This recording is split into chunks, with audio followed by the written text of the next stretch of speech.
I have the Lord of Darkness, the Emperor. So, what was one of the things that you wanted to do creatively on this new album?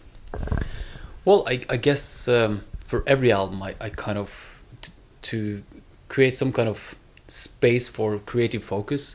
I kind of always flesh out some general ideas of the album, and like with my previous album, Arctis, everything was kind of placed in this scene of an Arctic landscape.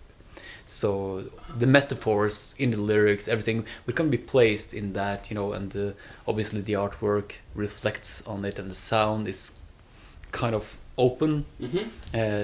This time it all happens inside, and hence the production and the sounds. There's not so much orchestral, large sounds. It's rather much more focused on analog synthesis, and it's much more of an intimate sound. The drum sound is almost like urban or disco-like, an acrylic kit. So just a different, set of sounds to arrange this, to hopefully, create an atmosphere that is different.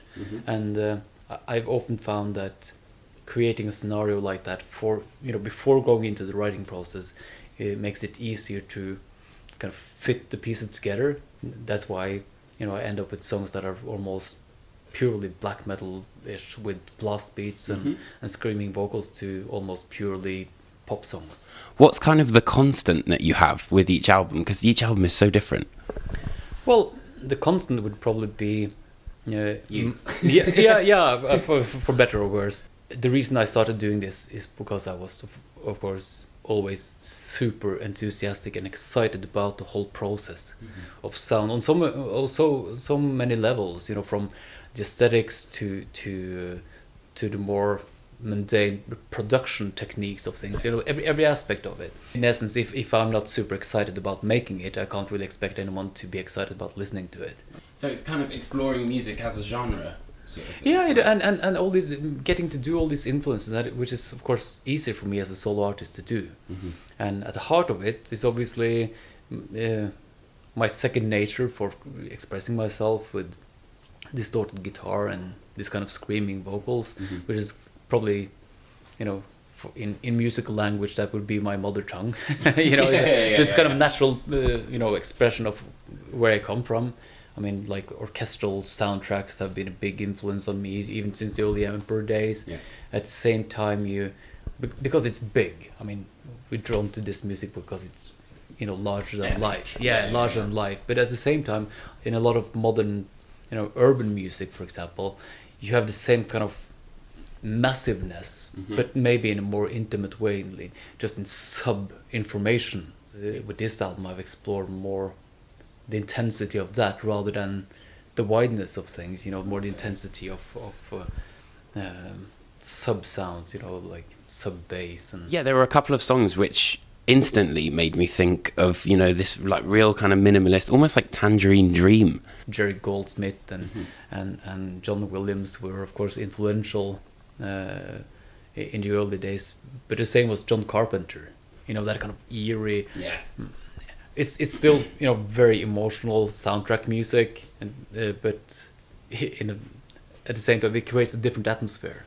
Even though I might not necessarily like the expression of some kind of music, there might be a sound in that that I'm really drawn to. Like black metal especially used to be like really regimented. You have to sound like Darth Vader and you have to sound like Emperor and stuff. It didn't used to be. Oh, really? No, I mean, when we started out, of course, there was parameters like that. That's true. We all listened to, had that reference of Bathory. And to me, like, the Quarton's vocals has obviously been a huge influence.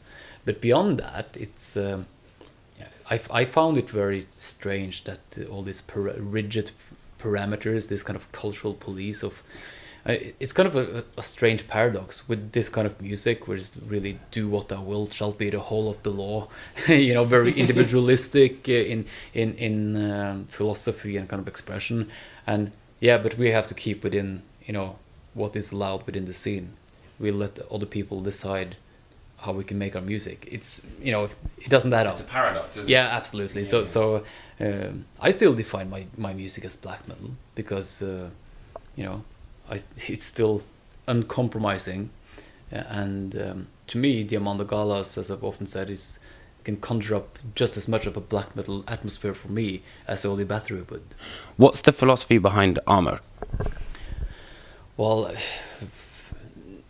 in my opinion, I think I kind of come back to very much of the same issues and same paradoxes, and I guess at the heart of it is that kind of constant human existential question. I won't say that the Armour is any more negative.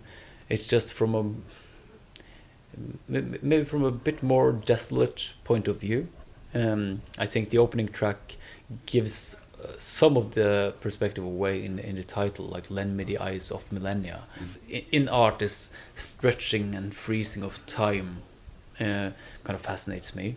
Maybe the most famous, you know, art expressions are often of human tragedy. The cross, for example, a person tortured and nailed to a cross, and for millions of people, it's one of the most beautiful things that exists. You know, it's when you kind of freeze it into a piece of art, it's suddenly something beautiful. At the heart of it is like this Nietzschean, you know, to always keep on questioning, you know, not settling for any kind of collective truth, and constantly being open for new interpretations, and you know, letting new influences rethink you know, your current set of values. You know, you've had so many different kind of themes in albums sonically. What would you say is something that has stayed with you personally? In my experience, what I guess I've learned to try and trust is that whether I take a totally different approach, you know, sonically or inspiration wise, I trust the process, that at the end of the day I will still sound like me, but just in a different way. So finally, you had Fredrik Åkesson guest on your brand new single Arcana Imperii. Did I say that right? Yeah. What would you say is your favourite Fredrik Åkesson solo? Oh, right now it's probably that one, but obviously it's his work, in particular with Opeth. You know, that he has the technical proficiency of the modern guitar player. I would say, like, it seems limitless, but still he has kind of the tone and soulfulness of, you know, 5 decades. You know, so it's certainly something unique, and it's absolutely just sailed up to be one of my absolute favorite players in that regard. At the end of the day, you know, it as I say, it's very self-centered, and sometimes it's very hard to listen to your own recordings. It's your own voice, it's your own playing, and it's almost impossible to enjoy it as you know, more objectively. But I found that by having guests, you know, that would do a different style of vocal or guitar solo or something that I could not do myself, you know, it creates more distance, and it kind of widens the perspective of the songs, and it makes it possible for me to enjoy the end result more objectively. Well, thank you so much. You've been an absolute pleasure to chat with.